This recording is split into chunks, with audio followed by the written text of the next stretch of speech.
this was unclear, but eventually Theodosius settled on a path that might lead him to forgiveness.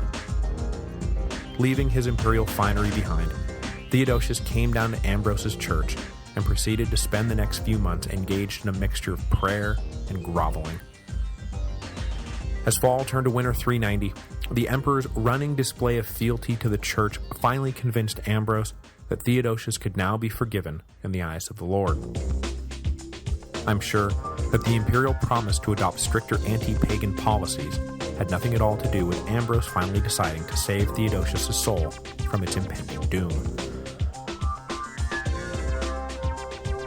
The showdown between Theodosius and Ambrose was a watershed moment for church-state relations. There had been conflicts between the two before, but up until this point, the state had always had the upper hand. Constantine had been deferential in his handling of the Christians, but there was never any doubt that when push came to shove, the emperor was in charge. Here now was an incident where an emperor said, "I want X."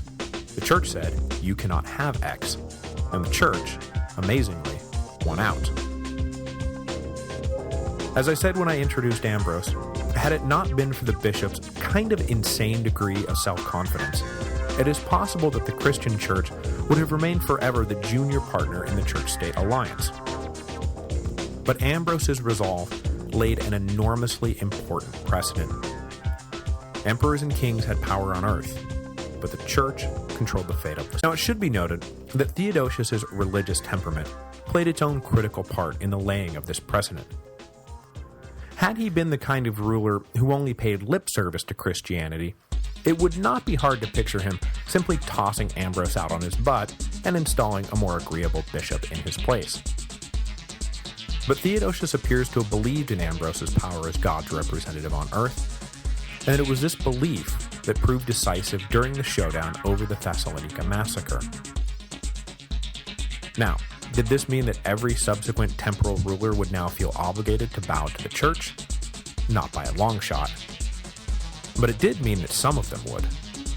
That in the coming conflicts between church and state, that the church would have some firepower in their arsenal when they demanded fealty from the kings, and an example that they could follow should they ever feel as bold as Ambrose and decide to follow it. Just ask Henry IV, who was presently standing barefoot in the snow outside the gates of Canossa. Following his return to the church in early 391, Theodosius, full of newfound Christian vigor, turned away from his previous policy of toleration and published a famous edict effectively banning paganism in the empire. This edict was not unlike previous edicts banning paganism in the empire, so it is not quite the revolutionary piece of legislation it is often supposed to be. But given the times, the influence of Ambrose, and the personal Christian piety of Theodosius, the edict wound up having more teeth than any of its predecessors. In Egypt, for example, a fanatical bishop named Theophilus seized on the edict as an opportunity to destroy the 5-century-old Serapeum of Alexandria, one of the largest and greatest temples of the pagan world. When the Serapeum fell, the last remaining portion of the Library of Alexandria fell with it, and the world's eyes turned to see how Theodosius would react. The emperor did nothing, signaling to Christian extremists that in their war against paganism, the gloves could now really come off. In the summer of 391, Theodosius decided that perhaps it was time for him to be leaving Milan. Technically, he and Valentinian still adhered to the East-West power-sharing system, and Theodosius' stay in Italy was always meant to be temporary. It was time for the Eastern Augustus to return to the Eastern provinces, where he belonged. But Theodosius, clearly the senior Augustus in all but name, had no intention of just leaving Valentinian to his own devices. Now 15, the boy still needed a guardian, and the western provinces still needed a strong hand to protect them. So Theodosius installed his old loyal Frankish general Arbogast to act as the master of Valentinian's armed forces.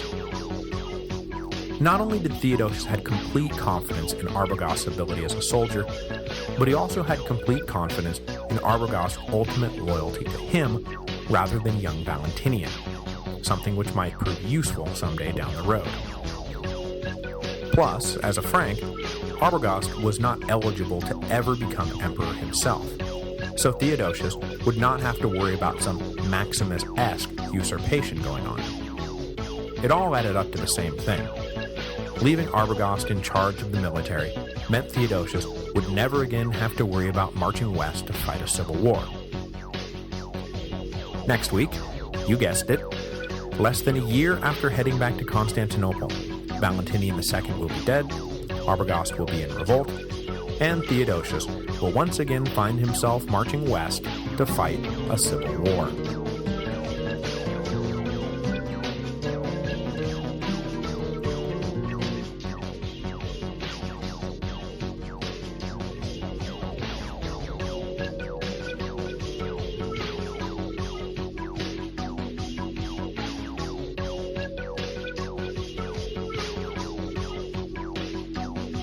This week's episode is brought to you by Audible. As you know, Audible is the internet's leading provider of audio entertainment with over 100,000 titles to choose from. When you're done with this episode, go to audiblepodcast.com/Rome. That again, audiblepodcast.com/Rome. By going to that address, you qualify for a free book download when you sign up for a 14-day trial membership. There is no obligation to continue the service, and you can cancel anytime and keep the free book download. You can also keep going with one of the monthly subscription options and get great deals on all future audiobook purchases.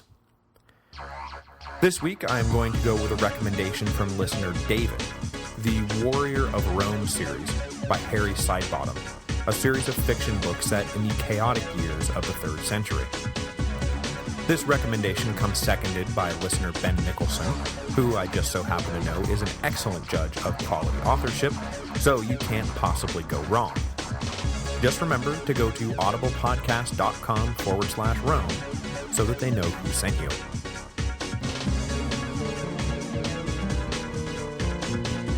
Hello, and welcome to the History of Rome.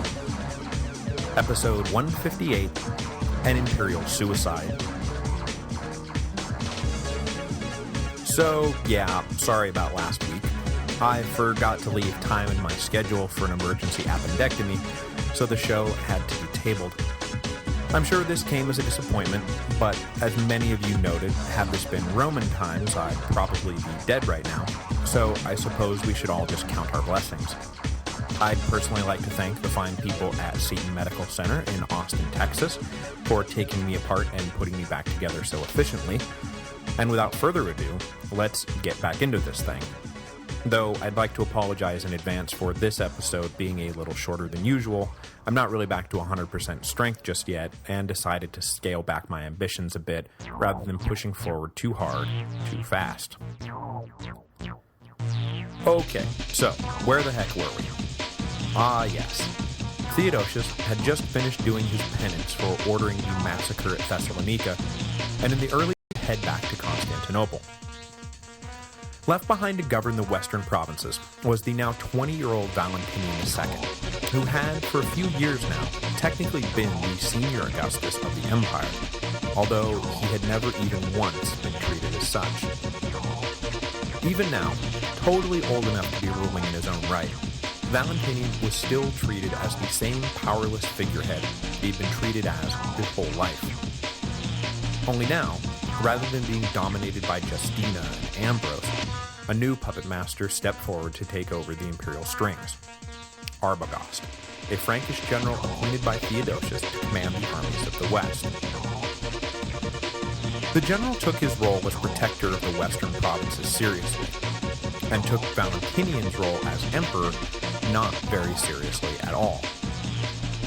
It is possible that Justina may have been able to act as a check on Arbogast's growing power, but at some point, either just before or just after Theodosius left Milan, the empress died, leaving her son to fend for himself, and he would not fend very well at all. The first thing Arbogast did was move the imperial court up to Trier, where he would have a better vantage point from which to survey the Rhine frontier. Various Germanic tribes, including members of Arbogast's own Frankish communities, had taken the opportunity of Maximus's revolt and the subsequent lack of an imperial presence in the region to raid into the Roman provinces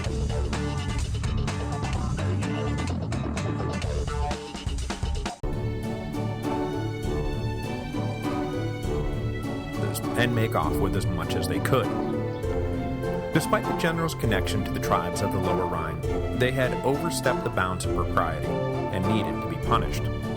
So for the rest of 391, Arbogast led a campaign against his erstwhile region, to raid into the Roman provinces and make various Germanic tribes, including members of Arbogast's own Frankish communities, had taken the opportunity of Maximus's revolt and the subsequent lack of an imperial presence in the region to raid into the Roman provinces and make off with as much as they could.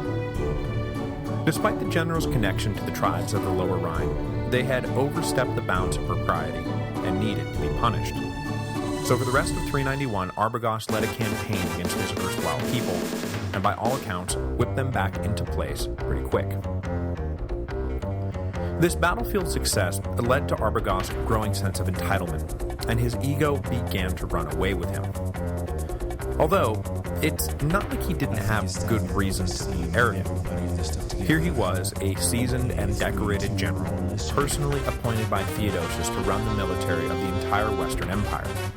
He had proven his loyalty, proven his worth, and probably felt like he had earned the free hand he was now assuming he had. And besides, what was his alternative? To pay attention to the opinions of some untested youth who had been dominated for the last decade by a woman and a priest? Beyond doing whatever he felt like doing whenever he felt like doing it when it came to military matters, Arbogast started appointing his own ministers to various bureaucratic positions without consulting the emperor, and then giving those ministers the authority to overrule decisions made by Valentinian's appointed ministers. But despite his growing autonomy, at no point does it appear that Arbogast intended to overthrow the young emperor, because what would have been the point of that? The general had all the power and prestige he could ever hope for, without worrying that a strong imperial hand would check that power and prestige. I would imagine that Arbogast was quite pleased with the arrangement as it now stood. Valentinian, on the other hand, could not be miserable. As I mentioned, he was now 20 years old, and had every right to believe that with his mother dead, Ambrose back in Milan, and a new commander-in-chief in place, that it was time for him to assume more responsibility. But the way Arbogast was treating him made it painfully clear that was never going to happen. Valentinian would issue orders, and they would be ignored. He would appoint ministers, and they would be overruled. He would announce a new policy, and the people would look to Arbogast to see if they really needed to follow it. Throughout 391 and into 392, the increasingly despondent Valentinian wrote letters to Theodosius complaining about his treatment. But Theodosius was likely as happy with the political arrangement in the West as Arbogast was. Ruling an empire was serious business. Nobody wanted the inexperienced Valentinian screwing things up, and so the young emperor was left to languish in his impotent isolation.